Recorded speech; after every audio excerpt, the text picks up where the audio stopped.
আসসালামু আলাইকুম এভরিবডি, আশা করি সবাই ভালো আছেন। তো আজকে গ্রাম থেকে শহরের উদ্দেশ্যে রওনা দিয়েছি। আমি এখন রাজশাহী অন দা ওয়েতে যাচ্ছি। তো যাওয়ার সময় কিছু কথা মনে পড়লো, এই কারণে আসলে ভিডিওটা করছি। গ্রাম ছেড়ে শহরে যাওয়াটা অনেক কষ্টের, কারণ এখানে পরিবার ছেড়ে থাকতে হয়। শুধুমাত্র পরিবারের মানুষদের জন্য, হাসি ফোটানোর জন্য, নিজের ক্যারিয়ার করার জন্য এই সুন্দর গ্রাম নিজের পরিবার ছেড়ে প্রবাস জীবনে পাড়ি দিতে হয়। আর একটা মজার বিষয় হচ্ছে, যখন ঢাকা থেকে আসি তখন একটা ব্যাগ থাকে, আর যখন গ্রাম থেকে যাই তখন আরও 2-3টা ব্যাগ অ্যাড হয়। এরই নাম পরিবার।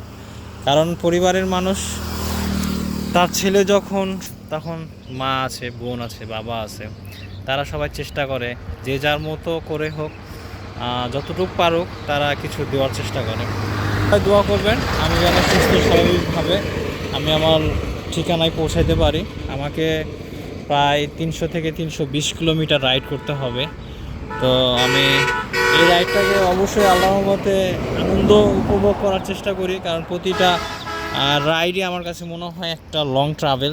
আর আমার ট্রাভেলিং খুবই পছন্দ এবং খুবই ভালো লাগবে আশা করি। যদিও আজকে আমি একা আছি, ওরকম কেউ সঙ্গী নেই, তবে দেখা যাক রাস্তায় ওরকম কোনো সঙ্গী পাওয়া যায় কি না। ভালো থাকবেন, সুস্থ থাকবেন, সবার জন্য ভালোবাসা দোয়া থাকবে ইনশাল্লাহ। আমার প্রতিও আপনাদের ভালোবাসা দোয়া রাখেন। আল্লাহ হাফেজ, আসসালামু আলাইকুম।